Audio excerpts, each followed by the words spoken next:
Hello friends, welcome back to my channel Commerce Adda. Myself is CA Geetanjali Sharma. इस video में हम सिर्फ syllabus देखेंगे कॉरपोरेट एंड फाइनेंशियल अकाउंटिंग का. तो कॉरपोरेट एंड फाइनेंशियल अकाउंटिंग आपके BCom part first pass course और ऑनर्स कोर्स दोनों में ABST का फर्स्ट पेपर है. कोविड से पहले 3 घंटे के ही पेपर होते थे, याद है आप लोगों को? तो अब फिर से इस साल से 3 घंटे का पेपर होगा. मैक्सिमम मार्क्स 100 और मिनिमम एटलीस्ट 36 मार्क्स स्कोर करने होंगे पेपर को पास करने के लिए.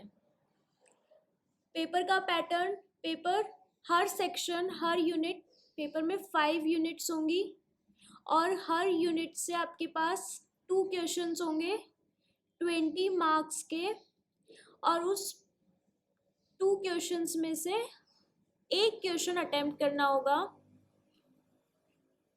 और ये 2 क्वेश्चंस में जनरली इसका यही रहता है कि एक क्वेश्चन आपके पास थ्योरी आ जाएगा और एक क्वेश्चन प्रैक्टिकल आ जाएगा.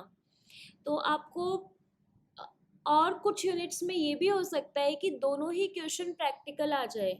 ऐसा नहीं है कि हर में ही आपको थ्योरी मिले ही मिले, लेकिन मेजॉरिटी केसेस में यही होता है कि एक थ्योरी का आता है एक प्रैक्टिकल आता है. लेकिन आपको आपकी प्रिपरेशन दोनों के अकॉर्डिंग करनी है. थ्योरी आए तो भी अटेम्प्ट करना है और सिर्फ प्रैक्टिकल आए तो भी 100% पेपर अटेम्प्ट करना है. अब हम देखते हैं unit wise syllabus. First unit में टॉपिक्स हैं accounting principles, conventions, concepts, general introduction of Indian accounting standards. उसमें सिर्फ accounting standard first and accounting standard 9 है.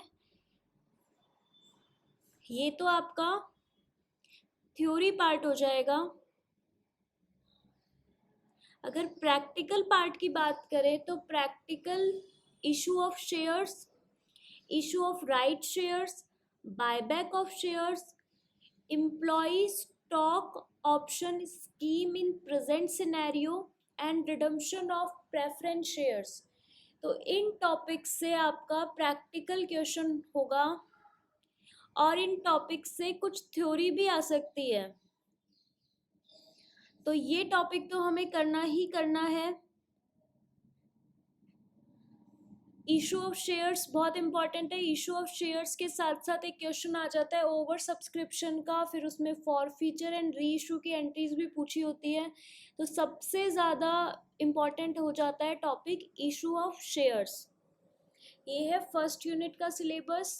सेकेंड यूनिट में हमें पढ़ना है issue and redemption of debentures, underwriting of shares and debentures, acquisition of business, pre and post incorporation profit. अब इनमें से कोई भी क्वेश्चन थ्योरी या कोई प्रैक्टिकल आ सकता है.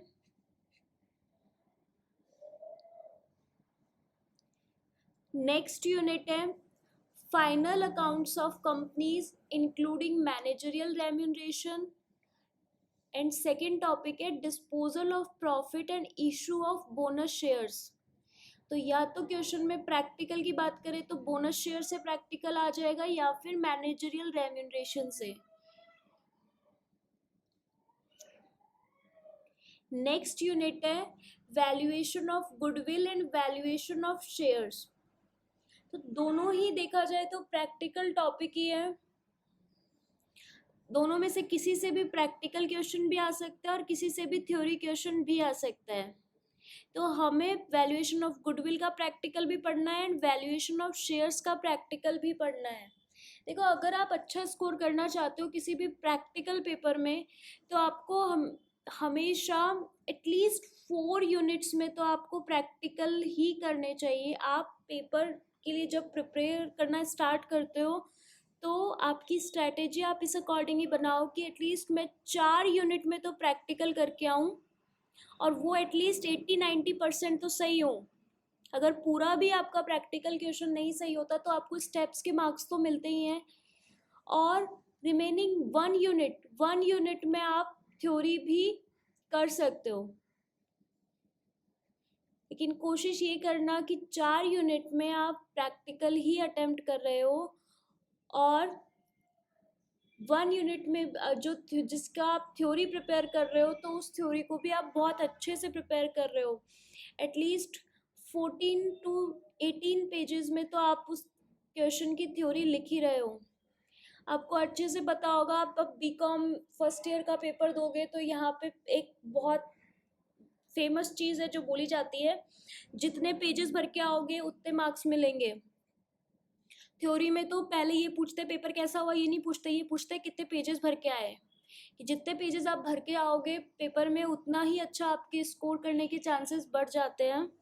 तो आपको आपका जो प्रिपरेशन है, जो स्ट्रैटेजी है, वो इसी अकॉर्डिंग रखनी है कि अगर आप थ्योरी अटेम्प्ट कर रहे हो तो थ्योरी में भी आप ढंग से क्वेश्चन का आंसर को प्रेजेंट करोगे, और टारगेट यही रखना है कि 14 to 18 पेजेस एटलीस्ट आपको थ्योरी क्वेश्चन का करना है। अब लास्ट यूनिट की बात करते हैं, तो लास्ट यूनिट जो 5th यूनिट है उसमें टॉपिक्स है hire purchase and installment sale transaction, and second है वैल्यूएशन ऑफ इन्वेंट्री, और थर्ड चैप्टर है इंश्योरेंस क्लेम्स। तो आपको 5th यूनिट में ये 3 चैप्टर पढ़ने हैं। ये है आपका कॉर्पोरेट एंड फाइनेंशियल अकाउंटिंग का सिलेबस। अब इसी की मैं एक प्लेलिस्ट बना रही हूँ कॉर्पोरेट एंड फाइनेंशियल अकाउंटिंग की, जिसमें हम सारे टॉपिक को एक के बाद एक लेंगे।